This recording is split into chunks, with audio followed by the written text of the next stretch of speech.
Hello friends, कैसे हैं आप सब लोग। I am Vinay Kumar and welcome you to all of you to my session VKV Autotech. So last video में हमने बात किया था कि डिफरेंट डिफरेंट रेफ्रिजरेंट्स क्या है, जैसे कि R12 R134A या नया एक रेफ्रिजरेंट आया है R1234YF। इनके बारे में मैंने आपको डिटेल में बताया था कि क्या क्या इनमें डिफरेंस है और ये किस वजह से पिछले वाले ओमिट किए हैं या अवॉइड किए गए हैं यूज़ करने से, न्यू लीगल लॉ के अकॉर्डिंग क्यों इनको चेंज किया गया है। इस वीडियो में हम बात करेंगे एयर कंडीशनिंग सिस्टम के बारे में और रेफ्रिजरेशन साइकिल के बारे में। मतलब कि मैं आपको पूरा एकदम बेस्ट एक्सप्लेनेशन दूंगा कि जो different different components AC air conditioning की साइकिलिंग में यूज़ होते हैं उनका क्या यूज़ है, कैसे एसी सिस्टम काम करता है।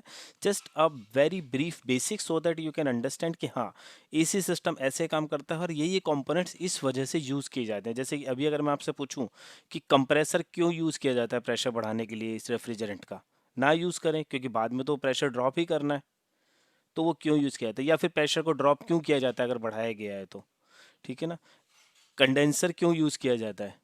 तो बहुत सारे इन बेसिक क्वेश्चंस के आंसर शायद आपके पास ना हो, तो इस वीडियो को देखने के बाद आपको इन क्वेश्चंस के आंसर मिल जाएंगे। सो स्टार्ट करते हैं।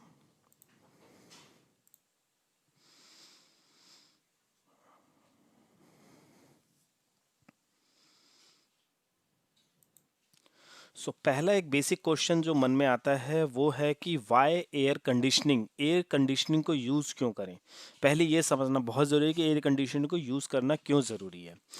तो पहला है कि people feel comfortable at certain ambient temperature atmospheric humidity. तो जो हम लोग हैं, हम एक पर्टिकुलर टेम्परेचर है उसी पे ही कंफर्ट फील करते हैं, जिसमें ह्यूमिडिटी भी प्रॉपर होना ज़रूरी है। अगर ह्यूमिडिटी ज़्यादा होगी या बहुत कम होगी तब भी हम कंफर्टेबल फील नहीं करेंगे, और टेम्परेचर अगर बहुत कम हुआ या बहुत ज़्यादा हुआ तब भी हम कंफर्टेबल फील नहीं करेंगे। तो as a part of safety, drivers wellbeing is a key factor in driving stability. तो एक्टिव सेफ्टी के लिए, as a active safety part, active safety मतलब कि जो एक्सीडेंट होने से बचाता है, उसके पार्ट के लिए जो ड्राइवर गाड़ी को ड्राइव कर रहा है उसकी ड्राइविंग एबिलिटी बिल्कुल सही होनी चाहिए। और ड्राइविंग एबिलिटी तभी आ पाएगी अगर वो he is sitting in a proper temperature and proper humidity level, ठीक है। तो इसके लिए हमारा मेन काम होता है कि इन कार क्लाइमेट जो है, जो गाड़ी के अंदर का टेम्परेचर है, उसको हम प्रॉपर मेंटेन करके रखें so that driver can do a fatigue free driving. Fatigue free means उसका जो स्ट्रेस पॉइंट है वो ना आए और वो प्रॉपर सेफ्टी के साथ व्हीकल को ड्राइव करे।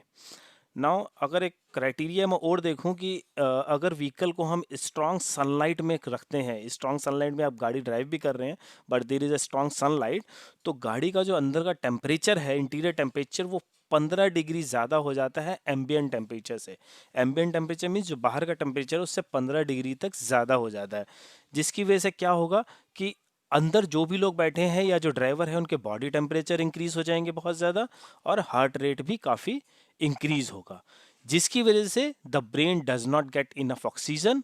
ब्रेन को पूरा ऑक्सीजन नहीं मिलेगा तो ब्रेन प्रॉपरली काम नहीं करेगा। इमरजेंसी सिचुएशन में it will not give you proper response कि आपको क्या एक्शन लेना है, and you will feel sleepy, right. So this stage is known as the climate stress, मतलब कि क्लाइमेट की वजह से ये स्ट्रेस आपके ऊपर आया है। क्लाइमेट प्रॉपर नहीं है, ड्राइविंग कंडीशंस प्रॉपर नहीं है, एटमॉस्फेयर प्रॉपर नहीं है, जिस वजह से आपको क्लाइमेट स्ट्रेस फील हो रहा है। अ, अगर एक एग्जांपल की बात करूं, an increase in temperature from 25 to 35 degree Celsius.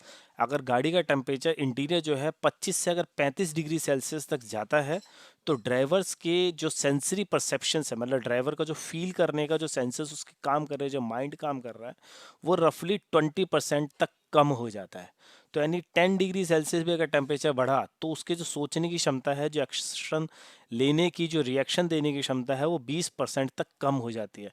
तो कभी भी इन इमरजेंसी सिचुएशन ही में not take a proper decision, जो कि बाद में एक्सीडेंट को लीड कर सकता है। तो इसीलिए इसको एक्टिव सेफ्टी कहा जाता है, जैसे यहाँ मैंने बताया था एक्टिव सेफ्टी, ठीक है। Scientific studies conducted by WHO have shown that one's ability to concentrate and reactions are impaired under stress। तो वही हमने बात करी कि जो उसके सेंसर्स हैं पर्टिकुलर ड्राइवर के, गाड़ी के सेंसर की बात नहीं करें, यानी कि उसका माइंड वो प्रॉपर काम नहीं करता उस स्ट्रेस में आने के बाद। और हीट क्या करती है, स्ट्रेन पुट करती है बॉडी पे स्ट्रेन देती है जिससे स्ट्रेस आता है and mind is not working properly. The best temperature for the driver is between 20 and 22 degree Celsius. तो जो एक बेस्ट टेम्परेचर कहा जाता है गाड़ी के अंदर जिसमें प्रॉपर एक ह्यूमन बॉडी फंक्शन करती है, वर्क करती है, not in vehicle only, even in any area, तो वो टेम्परेचर कहा जाता है 20 to 22 degree Celsius. Now with the help of air conditioning, बहुत अच्छी बात है, with the help of air conditioning is it possible to produce at the air outlets a temperature which is much lower than higher outside temperatures। तो air conditioning की मदद से हम वो टेम्परेचर एयर आउटलेट्स पे दे पाते हैं जो कि बाहर के टेम्परेचर से काफ़ी कम होता है और इंटीरियर टेम्परेचर 20-22 सेंटीग्रेड के आसपास आ जाता है। इससे कम टेम्परेचर भी ह्यूमन बॉडी के लिए सही नहीं है, बिकॉज उसमें काफ़ी ठंड लगना शुरू हो जाएगा एंड आप लोग उतनी अच्छी तरह से ड्राइविंग नहीं कर पाएंगे। तो 20-22 degree centigrade is a good temperature. तो ऐसा नहीं है कि आप 16 पे टेम्परेचर नहीं रखेंगे गाड़ी का, maybe you need to put on 16 पे आपको रखना पड़े। क्यों? क्योंकि इंटीरियर टेम्परेचर उस टाइम 30-35 होगा, तो 20-22 तक पहुंचने के लिए आपको ज़्यादा कोल्ड फ्लो देना पड़ेगा, तभी वो 20-22 तक आएगा and then you can increase the temperature to 20 और 22 डिग्री सेल्सियस। तो ये ज़रूरत पड़ी हमें इस एयर कंडीशनिंग लाने के लिए गाड़ियों में, ताकि एक proper driver will feel comfort in the vehicle so that he can drive carefully, वो बहुत अच्छी तरह से ड्राइव कर सके। बट एसी को समझने से पहले हमें समझना पड़ेगा कि फिजिक्स क्या कहता है, कि एसी अगर काम कर रहा है एयर कंडीशनर, तो हमें साइकिल समझने से पहले ये समझना पड़ेगा उसके पीछे की फिजिक्स क्या है, then only you can understand its cycle. क्योंकि साइकिल आपको हो सकता है पता भी हो कि कंप्रेसर कंडेंसर यही पार्ट यूज होता है, बट जब तक आप साइकिल नहीं समझेंगे you can not correlate pressures with the cycle, आप डायग्नोज नहीं कर पाएंगे प्रॉपर। तो हमें फिजिक्स समझना बहुत ज़रूरी है। सो फिजिक्स समझने के लिए अगर हम बात करें, कोई भी सब्सटेंस जो इस वर्ल्ड अर्थ पे मौजूद है या कहीं पर भी है, वो अपने 3 स्टेट्स में पाया जाता है, 3 कैटेगरी में पाया जाता है। One is the solid, liquid and vapour. तो 3 ही स्टेट्स हैं उसके, सॉलिड, लिक्विड एंड वेपर। जैसे अगर हम वाटर की बात करें तो वाटर आइस फॉर्म में भी अवेलेबल है, water is also available in liquid format and water is also available in the gas format.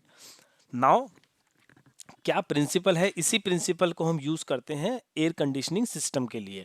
जो ये 3 स्टेट्स हैं, इन्हीं स्टेट्स को यूज़ किया जाता है हम एयर कंडीशनिंग को वर्क कराने के लिए। कैसे काम करता है? तो पहला एक प्रिंसिपल है, वो प्रिंसिपल कहता है a substance absorbs heat when it is converted from a liquid to gas.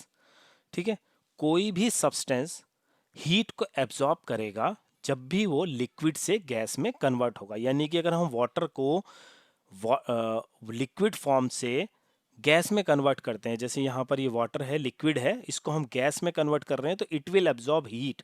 Heat कहाँ से आ रहा है? ये नीचे जो हीट है इसको ये ऑब्जॉर्ब कर रहा है और एब्जॉर्ब करने के बाद उसको लिक्विड में से गैस में कन्वर्ट कर रहा है। तो ये पहला प्रिंसिपल है कि हीट एब्जॉर्ब होगी जब भी कोई लिक्विड गैस में कन्वर्ट होगा। तो जैसा कि एवेपोरेटर में होता है, एवेपोरेटर में लिक्विड रेफ्रिजरेंट होता है और वो गैस में कन्वर्ट होता है। तो कैसे कन्वर्ट होगा? It will absorb heat. Heat कहाँ से एब्जॉर्ब करता है? जो गाड़ी के अंदर की जो एयर है उसमें जो हीट है उसे वह एब्जॉर्ब करता है और अपने आप को लिक्विड से गैस में कन्वर्ट करता है। तो ये होता है एवेपोरेशन स्टेज। ठीक है, इसलिए उसको एवेपोरेटर भी कहा जाता है और कूलिंग कॉइल भी कहते हैं। तो गाड़ी के अंदर की जो वो हीट एब्जॉर्ब कर लेगा तो ऑटोमेटिकली हीट निकलने के बाद वो एयर तो ठंडी हो जाएगी। ठीक है, तो इसलिए वो एयर ठंडी हो जाती है। दूसरा जो प्रिंसिपल है वो यूज होता है gives off heat. A substance gives off heat मतलब हीट देता है when it is converted from gas to liquid. जब भी कोई गैस से लिक्विड में कन्वर्ट होता है तो अपनी हीट वो दे देता है। बेस्ट एग्जांपल समझने के लिए आपने देखा होगा कि कभी आप ठंडी पानी की बोतल, ये एकदम ठंडा पानी का गिलास अगर बाहर रखते हैं तो उस पर वेपर्स और लिक्विड जम जाता है बाहर अपने आप ऑटोमेटिकली। होता क्या है, एटमॉस्फेयर में जो गैसियस फॉर्म में जो मॉइस्चर और वेपर फॉर्म में जो वाटर अवेलेबल है वो अपनी हीट उस सब्सटेंस को दे देता है, उस मटेरियल को दे देता है जो ग्लास में या बॉटल में अवेलेबल है, क्योंकि वो बहुत ज़्यादा ठंडा है, और वो यहाँ पर फिर अपनी स्टेट को चेंज करके लिक्विड फॉर्म में वाटर वेपर यहाँ पे लिक्विड में कन्वर्ट हो जाते हैं, बट वो अपनी हीट को दे रहे हैं। इसलिए जो मटेरियल अंदर है, वाटर या आइस कुछ भी है, वो धीरे धीरे पिघलना चालू हो जाएगा या गर्म होना चालू हो जाएगा। क्यों? वो हीट को एब्जॉर्ब कर रहा है दूसरे की। ठीक है, तो ये जो है गैस से लिक्विड का फॉर्मेट, ये हम कंडेंसर में यूज़ करते हैं। तो कंडेंसर में हम ऐसा कोई पानी भर के नहीं रखते, बट कंडेंसर में गैस से लिक्विड में कन्वर्ट किया जाता है, तो इसको कंडेंसेशन कहते हैं, कि गैस से लिक्विड में कन्वर्ट किया जाएगा। तो वो अपनी क्या करेगा, अपनी हीट वो एटमॉस्फेयर में दे देगा। इसलिए कंडेंसर के बाहर अगर आप देखते हैं कोई, तो आपको बहुत ज़्यादा हीट फील होती है। वो हीट इसलिए है क्योंकि वो रेफ्रिजरेंट और कूलेंट की हीट को ले रहा है और एटमॉस्फेयर में भेज रहा है। तो this is the second principle. Third principle है heat always flows from warmer substance to colder substance. ये फिजिक्स का बहुत बड़ा लॉ है, इसको हमेशा याद रखें कि हीट जो कभी भी फ्लो होगी वो वार्मर ऑब्जेक्ट से कोल्डर ऑब्जेक्ट पे फ्लो करेगी। ऐसा नहीं होगा कि आइस से ठंडक किसी और ऑब्जेक्ट में जाएगी, नहीं, हमेशा हॉट ऑब्जेक्ट से कोल्ड ऑब्जेक्ट पे हीट फ्लो करती है। ये एक रूल है, थंब रूल है। सो एयर कंडीशनर जो होते हैं वो यूटिलाइज करते हैं this same effect of heat exchange, जो ये यहाँ पे मैंने बताया है, अपनी स्टेट को चेंज करने का। And this process a process in which a substance change state at certain points, तो उसके सर्टेन पॉइंट्स हैं, उस पर काम करते हैं। तो ये फिजिक्स है कि कभी भी कोई ऑब्जेक्ट अगर लिक्विड से गैस में कन्वर्ट होगा then it will absorb heat, और गैस से अगर लिक्विड में कन्वर्ट होगा it will give its heat to other object या अदर सब्सटेंस। ठीक है, तो ये एक फिजिक्स का लॉ है। नेक्स्ट जो चीज़ हमें बहुत समझनी पड़ेगी वो है pressure and boiling point. Pressure और बॉइलिंग पॉइंट में इसमें क्यों समझा रहा हूँ, क्योंकि अगर आप एयर कंडीशनर सिस्टम में आपने कभी भी काम किया तो आप देखेंगे उसमें दो तरह के प्रेशर होते हैं, low pressure side and high pressure side. तो वो प्रेशर उसमें क्यों दिया जाता है डिफरेंट, इसे समझना भी बहुत ज़रूरी है, तभी हम इफेक्टिवली इस पे वर्क कर सकते हैं और इसे डायग्नोज कर सकते हैं। So if the pressure of a substance changes, अगर किसी भी सब्सटेंस का प्रेशर चेंज होता है then its boiling point will also change, तो उसका बॉइलिंग पॉइंट हमेशा चेंज होता है। ये बात आप हमेशा याद रखना, कभी भी किसी चीज़ का अगर प्रेशर चेंज होगा तो उसका बॉइलिंग पॉइंट हमेशा चेंज होगा। उसका बॉइलिंग पॉइंट प्रेशर बढ़ने के साथ साथ बढ़ेगा और प्रेशर कम होने के साथ साथ कम होगा। फॉर एग्जाम्पल गाड़ी में कूलेंट यूज़ किया जाता है, तो कूलेंट का प्रेशर भी वन बार नहीं होता, जब वो सिस्टम पे वर्क कर रहा है तो उसके अंदर प्रेशर ज़्यादा होता है। क्यों? क्योंकि उसका बॉइलिंग टेम्परेचर बढ़ जाए और वो गैस फॉर्म में कन्वर्ट होकर के एटमॉस्फेयर में ना चला जाए सारा का सारा, वो लिक्विड फॉर्म में ही रहे। तो यही फंडा एयर कंडीशनिंग में भी यूज़ होता है। It is non it is a known fact that the boiling point of water, अब बॉइलिंग पॉइंट हम वाटर का ले लेते हैं, for example increase with increasing pressure, तो जैसे जैसे प्रेशर इंक्रीज होता है वो बॉइलिंग पॉइंट भी बढ़ता रहता है। बेस्ट एग्जांपल इसका बताना मैं चाहूँ तो आप डेली हमारे घरों में भी इस एग्जांपल को यूज़ किया जाता है, वाटर का प्रेशर बढ़ाने से बॉइलिंग पॉइंट इंक्रीज। आप नॉर्मल खाना अगर किसी कढ़ाई में बनाएंगे तो उसमें वाटर का बॉइलिंग पॉइंट सबको पता है कि 100 डिग्री सेल्सियस है, पर 100 से ऊपर जाने के बाद उसका पानी जलना चालू हो जाएगा और सब्जी पकने में ज़्यादा टाइम लगेगा। बट अगर वही डिश, वही फूड अगर हम प्रेशर कुकर में बनाए तो प्रेशर कुकर क्या करता है, अंदर जो प्रेशर है उसको इंक्रीज कर देता है। तो जैसे ही प्रेशर इंक्रीज होता है तो उसका बॉइलिंग पॉइंट भी इंक्रीज हो जाता है। तो 100 से बॉइलिंग पॉइंट हो सकता है 120, 130 या 140 तक पहुंच जाए। तो वो सब्जी लिक्विड में ही रहने की वजह से बहुत जल्दी पकती है।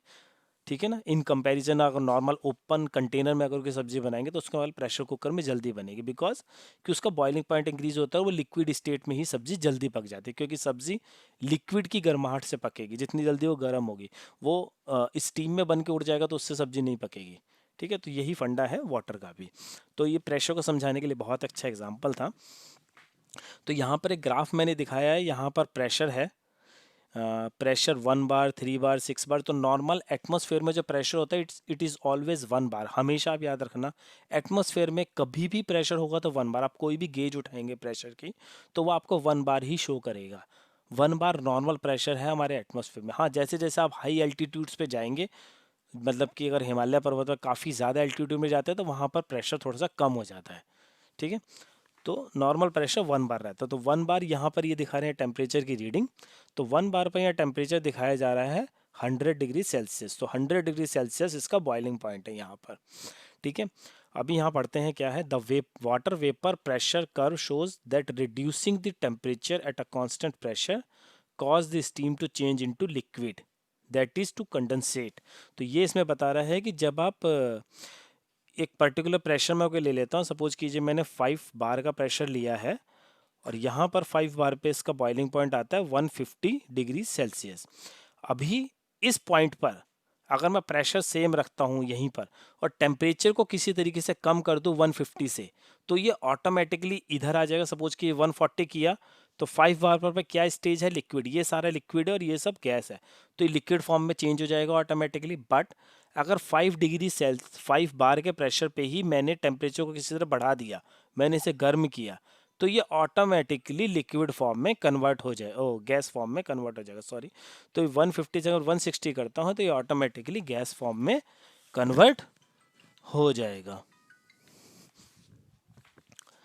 ठीक है, तो ये ऑटोमेटिकली गैस फॉर्म में कन्वर्ट हो जाएगा। तो ये एक इंडिकेशन है, जैसे कि अगर मैं 3 बार का रखता हूँ और प्रेशर टेम्प में सेम रखता हूँ बट टेम्परेचर को इधर ले जाऊंगा तो लिक्विड में, इधर ले जाऊंगा तो गैस फॉर्म में ऑटोमेटिकली कन्वर्ट हो जाएगा, क्योंकि इसका बॉइलिंग पॉइंट ये है। इससे इधर पूरा लिक्विड है, इससे इस ग्राफ के इधर पूरा गैस फॉर्म है। ठीक है, and that reducing the pressure causes the refrigerant to go from a liquid state to vapour state. और अगर मैं प्रेशर को रिड्यूस करता हूँ तो ये वाइस वर्सा इफेक्ट करेगा। अभी मैंने प्रेशर सेम रखा था, ठीक है, इस प्रेशर पे मैंने सेम रखा, बट टेम्परेचर मैंने चेंज किया तो लिक्विड और गैस में कन्वर्ट हो गया। बट सपोज कीजिए मैं टेम्परेचर सेम रखता हूँ और इस टेम्परेचर पे ही अगर मैं प्रेशर को इंक्रीज करता हूँ, तो यहाँ पर 7 बार मैंने किया तो लिक्विड में आ जाएगा और इधर मैंने किया तो ये गैस फॉर्म में आ जाएगा। ठीक है, तो दोनों तरफ से इफेक्ट डालता है। अब यही सेम प्रिंसिपल रेफ्रिजरेंट के केस में भी यूज़ किया जाता है। रेफ्रिजरेंट के केस में अगर बात करें तो यहाँ पर मैंने ग्राफ दिखाए हुए हैं दो। तो one red one is related to R12 and this is related to R134A। तो यहाँ पर लिक्विड है और यहाँ पर गैसियस फॉर्म है। तो 1 बार ये बार में प्रेशर है और ये टेम्परेचर यहाँ देखें तो 1 बार कुछ इधर आता है और उसका अगर टेम्परेचर की बात करें बॉइलिंग पॉइंट तो माइनस में है। ग्राफ से आपको ज़्यादा अच्छा समझ में आ पाएगा। ग्राफ से अगर आप देखें तो 1 बार का प्रेशर अगर मैं R12 पे यहाँ दिखाता हूँ, इसमें -30 का बॉइलिंग टेम्परेचर है उसका, मतलब -30 से जैसे वो -29 या 28 पे आएगा तो वो लिक्विड फॉर्म में, गैस फॉर्म में रहेगा, और उससे कम पे वो लिक्विड फॉर्म में रहेगा। और इसी तरह हम प्रेशर को जब इंक्रीज़ करते हैं तो ऑटोमेटिकली, जैसे हम हाई प्रेशर की बात करें तो वो 14-15 बार समथिंग होता है। तो 14 बार के आसपास अगर आप ये देखें तो यहाँ पर उसका बॉइलिंग टेम्परेचर 55, मतलब कि अगर वो 50 के आसपास टेम्परेचर, 50, 52 स्टेप 55 से जो भी कम टेम्परेचर है उस पर वो लिक्विड फॉर्म में रहेगा और इससे ऊपर पे वो गैस फॉर्म में कन्वर्ट हो जाएगा। तो ये प्रिंसिपल, हमें प्रेशर बढ़ाना ज़रूरी है, क्योंकि अगर हम उसे ठंडा करना है तो हीट हमें उस लिक्विड की देनी पड़ेगी बाहर। बट उसे ठंडा करने के लिए हमें पास जो टेम्परेचर है एटमॉस्फेयर का, वो गर्मियों में ही यूज़ करते हैं तो 40 प्लस ही रहता है नॉर्मली, 40-45। तो हमें 40-45 तक के टेम्परेचर पे उसको ठंडा करने के लिए हमें उसका बॉइलिंग पॉइंट लिक्विड में कन्वर्ट करने के लिए यहाँ पर 14 बार तक का प्रेशर रखते हैं, ताकि वो 55 का बॉइलिंग टेम्परेचर आए और हम उसे आसानी से ठंडा कर सके, ताकि वो लिक्विड फॉर्म में आ जाए। ठीक है, मेन ये काम रहता है। तो ये बेसिकली एक चार्ट मैंने दिया हुआ है डिफरेंट डिफरेंट प्रेशर का, जो आपको रेफरेंस देगा इन दोनों गैसेस का। जनरली सेम ही है, ज़्यादा फर्क नहीं है दोनों गैसेस में, बट R134 का बेसिकली देख करके चलें कि कैसे है, और this is the boiling point. अब हम बात करते हैं मेन रेफ्रिजरेशन साइकिल की, रेफ्रिजरेशन सर्कुलेशन प्रोसेस, यानी कि साइकिल उसकी क्या है। तो क्या क्या कंपोनेंट इन्वॉल्व होते हैं इसकी बात मैं करता हूँ। पहला कंपोनेंट है एवोपरेटर। एवोपरेटर मेन कंपोनेंट है जो गाड़ी के अंदर लगा रहता है और इसमें बहुत सारी फिन्स बनी है। ये फिन्स में से गाड़ी के इंटीरियर की एयर निकल के जाती है और अपनी हीट रेफ्रिजरेंट को दी जाती है। बिकॉज अंदर क्या होता है, एवोपरेटर में एवोपरेशन होता है, मतलब कि लिक्विड फॉर्म से गैसियस फॉर्म में रेफ्रिजरेंट कन्वर्ट होता है। जब इसमें रेफ्रिजरेंट एंटर करेगा तो लिक्विड फॉर्म में होगा, बट जब एग्जिट करेगा तो गैसियस फॉर्म में होगा। क्यों? क्योंकि वो लिक्विड से गैसियस में आकर के, जैसे मैंने बताया था पिछले लॉ में, कि जब वो अपनी हीट एब्जॉर्ब करता है, जब भी वो लिक्विड से गैस में कन्वर्ट होता है, तो वो इस एयर जो बाहर जो एयर हमने ब्लोड लगा के एयर से फ्लो करा रहे हैं उसकी हीट को एब्जॉर्ब करेगा और वो एयर ठंडी हो जाएगी और गाड़ी में ठंडक ज़्यादा होगी, कूलिंग ज़्यादा होगी। सेकंड कंपोनेंट जो अगर हम बात करें तो वो है कंडेंसर, जो गाड़ी में बाहर रेडिएटर के पास लगा रहता है। कंडेंसर कंडेंसेशन के लिए यूज़ होता है। कंडेंसेशन मीन्स गैस को लिक्विड में कन्वर्ट करना, कंडेंसेशन प्रोसेस होती है। तो यहाँ जब एंटरिंग होती है रेफ्रिजरेंट की तो वो गैस फॉर्म में होता है, बट यहाँ पर उसको लिक्विड में कन्वर्ट किया जाता है, मतलब उससे ठंडा किया जाता है। गैस से लिक्विड कब होगा? जब वो अपनी हीट को बाहर देगा। तो हीट को बाहर देने के लिए यहाँ पर कंडेंसेशन प्रोसेस होती है, उसको लिक्विड में कन्वर्ट किया जाता है। तो ये बहुत ज़रूरी है, क्योंकि जब तक ये लिक्विड से गैस फॉर्म में नहीं कन्वर्ट होगा तब तक अंदर कूलिंग प्रॉपर नहीं आएगी। बट अगर हमने इसे गैस में बदल दिया तो हमें इसे लिक्विड में दोबारा कन्वर्ट करना पड़ेगा, और लिक्विड में कन्वर्ट करने के लिए ऑब्वियस सी बात है, हमें इसे ठंडा करना पड़ेगा। ठंडा कैसे करेंगे? जब अपनी हीट किसी को देगा। अब हीट किसी को देने के लिए हमारे पास इस ठंडा करने के बाद एटमॉस्फेरिक एयर है जो 40 प्लस टेम्परेचर पर वर्क कर रही है, तो हमें इसका प्रेशर से बॉइलिंग पॉइंट इंक्रीज करना पड़ता है। तो इसका प्रेशर बढ़ाने के लिए और बॉइलिंग पॉइंट इंक्रीज करने के लिए हम लोग यूज़ करते हैं कंप्रेसर। तो कंप्रेसर क्या करता है? यहाँ से आने वाली प्रेशर को काफ़ी ज़्यादा इंक्रीज करके 14-15 बार पे ले आता है।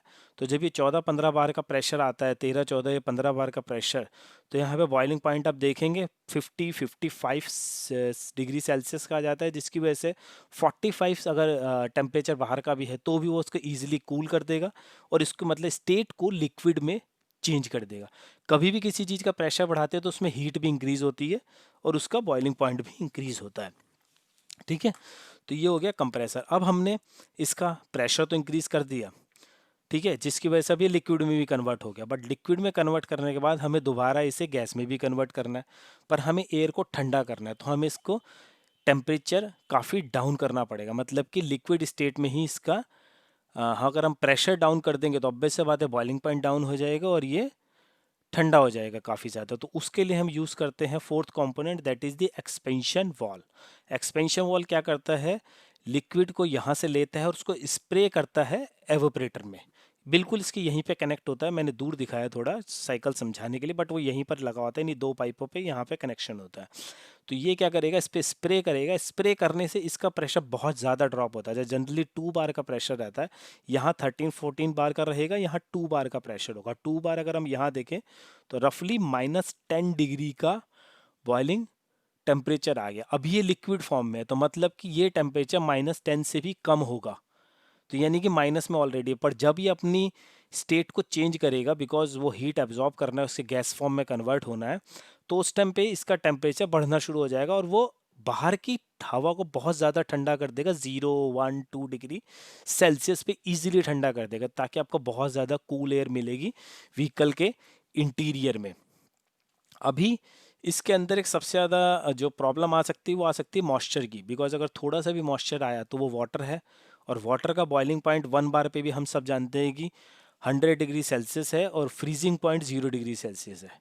ठीक है, तो वाटर अगर इसमें थोड़ा सा भी आ गया और वो यहाँ पर अगर फ्रीज हो गया, क्योंकि यहाँ पर 2 बार का रहेगा प्रेशर, और 2 बार के प्रेशर पे उसका जो फ्रीजिंग पॉइंट है रफली 0 के आसपास ही रहेगा, कुछ ज़्यादा फर्क नहीं आता, और यहाँ पर ये ऑलरेडी माइनस में है, तो फ़ौरन वो फ्रीज़ हो जाएगा। वो फ्रीज़ होने के बाद एसी काम करना बंद कर देगा। तो मॉइस्चर से बचाने के लिए और एक्सेस जितना भी रेफ्रिजरेंट है उसको स्टोर करने के लिए हम रिसीवर ड्रायर यूज़ करते हैं। रिसीवर मतलब कि वो रिसीव करेगा, स्टोर करेगा एक्सेस रेफ्रिजरेंट को प्रेशर में ही अपने पास, क्योंकि यहाँ प्रेशर इंक्रीज कर रहे हैं, कभी एटमॉस्फेयर के अकॉर्डिंग प्रेशर ज़्यादा भी होता है, कम भी होता है, कंप्रेसर की स्पीड के तो में स्टोर करना ज़रूरी है। तो ये स्टोरेज का काम करता है, प्लस ये रेफ्रिजरेंट में से मॉइस्चर पार्टिकल्स को एब्जॉर्ब कर लेता है, उसको आगे ट्रेवल नहीं होने दे पाता, ताकि ये अंदर फ्रीजिंग ना हो पाए। तो ये इसका फिफ्थ कंपोनेंट है जो बहुत, ये मैंने सिर्फ रेफ्रिजरेशन साइकिल के बताए हैं। कोई नई वीडियो बनाऊंगा तो उसमें डिफरेंट डिफरेंट सेंसर्स हैं, उनके बारे में और डायग्नोसिस पॉइंट्स के बारे में भी आपको मैं बताऊंगा। अब अगर इसका सर्कुलेशन देखें तो यहाँ एक्सपेंशन वॉल से कंप्रेसर तक सारा लो प्रेशर एरिया रहता है, यानी कि प्रेशर इस एरिया में आपको जनरली 2 बार के आसपास मिलेगा। ठीक है, और ये यहाँ पे लिक्विड फॉर्म में होगा, बट इधर गैसियस फॉर्म में हो जाएगा। ठीक है, क्योंकि यहाँ पर अपनी हीट एब्जॉर्ब कर चुका है बाहर से, इसलिए गैसियस फॉर्म में कन्वर्ट हो गया है। ठीक है, तो 2 बार के आसपास का प्रेशर रहता है, तो इससे आप डायग्नोसिस में भी स्टेबल से आप इजी लगा सकते हैं कि अगर आपको लो प्रेशर में 3 बार या 4 बार का प्रेशर दिख रहा है, तो अगर आप मान 4 बार दिखा रहा है तो रफली 10 डिग्री सेल्सियस के आसपास वो बॉइलिंग पॉइंट है। तो ऑब्वियस से बात है 10 पहले ही है तो ज़्यादा ठंडा नहीं करेगा, तो मतलब कि एक्सपेंशन वाल हो सकता है सही से काम नहीं कर रहा है। अब इस साइकिल को अगर कंप्लीट करें तो ये रेड में मैंने जो दिखाया this is high pressure side, ये कंप्लीट हाई प्रेशर है कंप्रेसर से लेके एक्सपेंशन वाल्व तक। यहाँ पे गैसियस फॉर्म में रहता है बट कंडेंसर उसको लिक्विड में कन्वर्ट कर देता है, और रिसीवर ड्राई तो जैसे मैंने बताया सिर्फ ड्राई करने के लिए और उसको स्टोर करने के लिए है। तो ये मेन रेफ्रिजरेशन साइकिल है। आई होप आपको अच्छे से समझ आया होगा। मैंने बहुत ही इजी तरीके से एग्जांपल्स के साथ समझाने की कोशिश करी है। कमेंट में मुझे ज़रूर बताएं कि एक्सप्लेनेशन और अंडरस्टैंडिंग किस लेवल पे पहुंची आपकी ये वीडियो देखने के बाद। एडिशनली मैं ये थ्योरी का पेज आपके साथ शेयर कर रहा हूँ, इसका आप स्क्रीनशॉट लेकर के रीड कर सकते हैं कभी भी चाहे, कि जो मैंने रेफ्रिजरेशन साइकिल में बताया है वो डिफरेंट डिफरेंट कंपोनेंट किस तरह से काम करें। This is a theory part. कभी आपका पढ़ने का मन करे तो आप पढ़ सकते हैं, स्क्रीनशॉट ले लें, ये वीडियो पॉज करके भी आप इसे रीड कर सकते हैं। तो इसमें थ्योरी में लिखा हुआ है कि कैसे कैसे ये पूरा सिस्टम, ये साइकिल वर्क कर रही है, कब क्या होता है, कैसे होता है। ठीक है, तो ये थ्योरी के लिए आप स्क्रीन शॉट लेकर के या फिर इसको पॉज करके आप देख सकते हैं। अभी के लिए थैंक यू। आज की वीडियो में सिर्फ इतना ही। होप वीडियो आपको अच्छा लगा होगा। रिस्पांस मुझे ज़रूर दें इस वीडियो का कैसा है। अच्छी लगी ये वीडियो तो लाइक ज़रूर करें, लाइक ही मेरे लिए रिस्पांस होता है कि आपको ये वीडियो अच्छी लगी। आगे मैं इनकी वीडियोस बनाऊंगा कि डिफरेंट प्रेशर्स पे क्या प्रॉब्लम्स हो सकती हैं इसी साइकिल के अंदर, और डिफरेंट डिफरेंट सेंसर्स और जोन्स के बारे में कि डिफरेंट डिफरेंट जोन्स क्या हैं। ठीक है, अगर आपको अच्छे लगे तो चैनल को सब्सक्राइब ज़रूर करना और अपने फ्रेंड्स के साथ भी शेयर करें व्हाट्सएप वगैरह के थ्रू, ताकि वो लोग भी इसका बेनिफिट उठा पाएँ और इसको समझें। Thank you guys.